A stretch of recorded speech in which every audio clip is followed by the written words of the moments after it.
Hello भैया, देखा हम खेते में आई गए का उड़द काट हम मजदूर लोगन देखा बैठ के ताकत है काम नहीं करत है।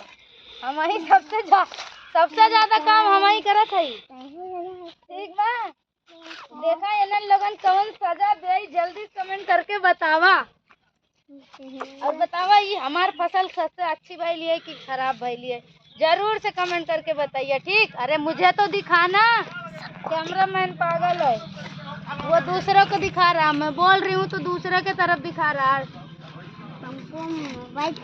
अपने घर है। क्या बोल रहे हैं? घर है। किसको बोले? इसको क्यों बोले? बोलो नहीं बोल सकते हैं। ये देखो, एक पिंक कलर का फसल, 2 3 4। ये है उड़द,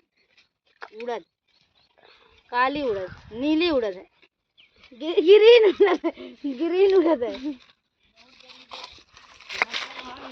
हाँ हाँ, करा वीडियो बनाओ नाची, वीडियो बनाओ नाची। हमारा दो, हमको तो दो दिखाओ।